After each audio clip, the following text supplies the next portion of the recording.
नमस्कार, मी कीर्ती गायकवाड. स्वागत आहे आपलं आय न्यूज 28 मध्ये. चला तर मग जाणून घेऊयात महाराष्ट्रातल्या ताज्या घडामोडी. डहाणू येथील माननीय पंतप्रधान मंत्री यांच्या 75व्या वाढदिवसानिमित्त दिव्यांगांना विविध साहित्याचे वाटप. पालघर जिल्ह्यातील सेंट महज हायस्कूल डहाणू येथे आज 17 सप्टेंबर 2024 रोजी माननीय रामदास आठवले राज्यमंत्री सामाजिक न्याय व अधिकारिता मंत्रालय भारत सरकार यांच्यामार्फत माननीय पंतप्रधान नरेंद्र मोदी यांचे वाढदिवसानिमित्त व आयोजकाकडून दिव्यांगांना मान्यवरांचे हस्ते विविध प्रकारचे साहित्य वाटप.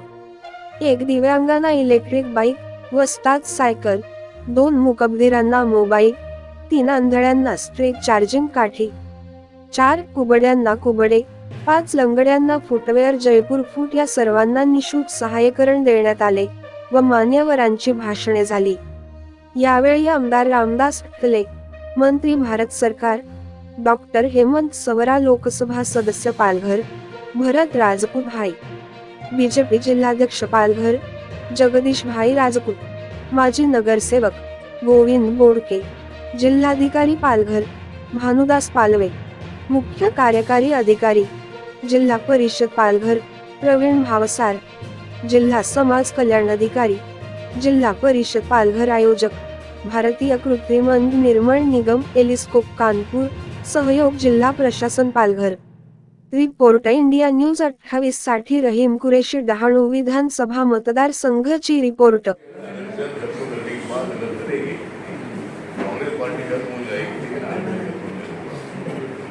और कांग्रेस सत्ता में आने के बाद आरक्षण जब लोकसभा का चुनाव था तब संविधान का किताब लोगों को दिखा दिया ये मोदी सरकार आएगी तो ये आरक्षण निकालेगी, ये मोदी सरकार आएगी तो लोकतंत्र धोखे में आ जाएगा, संविधान धोखे में आ जाएगा.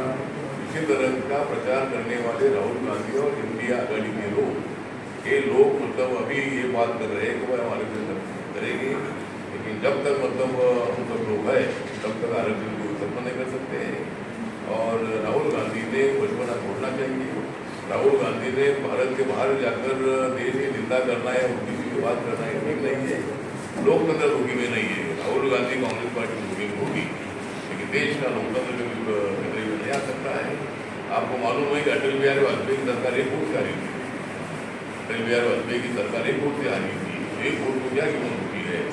1 मैन 1 वोट 1 वैल्यू संविधान में है. एक आदमी एक बोलियो एक मत. इसमें राहुल गांधी जो बोल रहे उस बोलने से कोई आरक्षण खत्म होगा नहीं और उनकी सरकार भी आएगी नहीं. और इसी तरह की बातें असल की उन्होंने मतलब अपने इमेज को ठेस पहुँचाई है. अभी अभी उनको थोड़ा सा अपोजिशन लीडरशिप मिली थी, उन्होंने ठीक तरह से अपनी भूमिका रखनी चाहिए. बाहर जाकर देश की निंदा करना ये अच्छी बात नहीं है. और राहुल गांधी जी ने अगर राहुल गांधी जी ऐसा हमेशा बोलते रहेगी तो मेरी सूचना ये है कि राहुल गांधी का पासपोर्ट कैंसिल करना चाहिए. ये लोग बाहर जाते हैं तो वो इसी तरह की उसकी बात करते रहते हैं. इसलिए राहुल गांधी के बयान से देश सम्मत नहीं है और इस स्टेटमेंट का निंदा करते हैं. सर, शिवसेना शिंदे गटाच्या नेत्यांना महामंडळाच्या नियुक्त्या देण्यात आल्या राज्यामध्ये, मग RPIच्या काय मागण्या आहेत? मागण्या आहेत की आता ज्या विधानसभेच्या निवडणुका येतात त्यामध्ये 10-12 जागा जनता पार्टी आहे. आमची मागणी होती की राज्य मंत्रिमंडळामध्ये RPIला एक मंत्री मिळावं. पण माननीय देवेंद्र फडणवीस यांनी आम्हाला 2.5 वर्षापूर्वी सांगितलं की आता विस्तार होणार आहे. पहिल्यांदा आम्हाला छोटं मंत्रिमंडळ बनवायचं आहे आणि 2-3 महिन्यामध्ये विस्तार होईल. ती होत आली तर विस्तार झाला नाही आणि विस्तार झाला पाहिजे झाला फॉल झाला. त्यामुळे आमचा विस्तार घडला, त्यामुळे आमचा काय मंत्रिपद होऊ शकणार नाही. आता मागणी अशी आहे की RPIला 10-12 जागा द्याव्या. त्यानंतर महामंडळ जे आता अनाऊन्स होत आहे त्यामध्ये 2 तरी महामंडळाची अध्यक्षपद आम्हाला मिळावी. जिल्ह्यामध्ये जिल्ह्यामध्ये ज्या कमिटी PPDC आहे, बाकीच्या कमिटी आहेत, त्याच्यावरही RPIच्या कार्यकर्त्यांना घ्यावं, सगळ्या महाविकासच्या कार्यकर्त्यांना घ्यावं. आणि या जिल्ह्यामध्ये पालघर जिल्ह्यामध्ये भाजप आणि RPIच्या कार्यकर्त्यांना घेतलेलं नाही आहे. तर मी माननीय मुख्यमंत्र्यांना बोलून अजितदादा पवार यांना बोलून देवेंद्रला बोलून या ठिकाणी BJP आणि RPIच्या कार्यकर्त्यांचा समाज करण्याची होईल यासाठी मी प्रयत्न करणार आहे. आणि RBI पुढे ज्यावेळेला सरकार आपलं नक्की येणार आहे. महाराष्ट्रामध्ये महाविकास आघाडी किती प्रयत्न केला तरी यावेळेला संविधानाला सुद्धा चालणार नाही. आणि राहुल गांधी यांनी स्टेटमेंट केल्यामुळं काँग्रेसचं फार नुकसान होणार आहे. ज्या संविधान हे काढतील असं संविधान बदलतील आणि आली या प्रचारावर काँग्रेसला त्याचा फार मोठा फटका येऊन बसणार आहे. त्यामुळं आम्हाला चांगलं यश मिळेल आणि आम्हाला क्लिअर 160 170 जागा मिळतील अशी आम्हाला अपेक्षा आहे. संजय गायकवाड यांच्या राहुल गांधी ठाकरेच्या प्रतिक्रिया वाटते संजय गायकवाड राहुल गांधी जीत काढण्याचे जसं जे आहे त्यांनी विधान केलं त्याबाबत आपली प्रतिक्रिया काय आहे? शिंदे गटाचे संजय गायकवाड त्यांनी बोललं होतं. संजय गायकवाड जे आहेत ते जबाबदार असणारे नेते आहेत, ते विधायक आहेत, लोकनेते आहेत आणि त्या लोकशाहीमध्ये अशा पद्धतीची भाषा करणं योग्य नाही.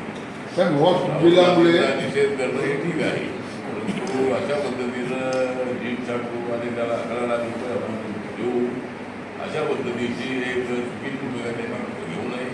त्यांच्या भूमिकेची आम्ही सहमत नाही. अशा पद्धतीने शेवटचा प्रश्न वक्फ बिलामुळे मुस्लिमांमध्ये नाराजी आहे.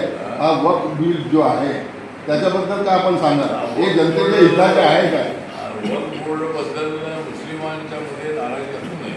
कारण वक्फ बोर्डाचं जे बिल आलेलं आहे ते बिल आम मुसलमानांना कसं न्याय मिळेल यासाठी ते आलेलं आहे. वक्फ बोर्ड जे आहे ते काही लोकांच्या कब्जामध्ये आहे.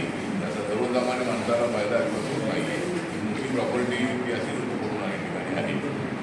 त्यामुळं हे बिल जे आहे ते बिल आम मुस्लिमांना त्याचा फायदा कसा होऊ शकेल यासाठी ते बिल आहे. आता अपोजिशनवाले त्याचा प्रचार करत आहेत. मुस्लिम समाजाला एवढं निवेदन आहे की मी मुस्लिमांची बाजू घेणारा मी कार्यकर्ता सुरुवातपासून आहे. आणि मुस्लिमांवर ज्या वेळेला यांचे काय आपला अजान बंद करा, त्यांचे भूमी काढा असं ज्या वेळेला काही लोकांनी स्टेटमेंट केलं होतं त्यावेळेला मी त्या ठिकाणी सुद्धा गेलो होतो आणि माझी भूमिका होती. त्यामुळं त्यांच्या मुस्लिमांचा जो अजान आहे तो 2-3 मिनिटाचा असतो. आपला गणेश उत्सव होतो, दिवाळी होते, दसरा होतो, नवरात्र उत्सव होतो, भीम जयंती होते, शिवजयंती होते, मुली जयंती होती. त्यावेळेला प्रतापगड वगैरे आपला अनेक वेळेला असतो. त्यामुळे 2-3 मिनिटांसाठी मला वाटतं की हे पूर्वीच्या काळामध्ये असं नव्हतं. पूर्वीच्या काळामध्ये हिंदू समाज मुस्लिमांच्या ट्रेडिशन ॲक्सेप्ट करत होता आणि हिंदू समाज आणि मुस्लिम समाज अनेक ठिकाणी गणेश उत्सवाला मुस्लिम समाज लोक जातात. अजमेरचा दर्गा आहे त्या ठिकाणी जाणार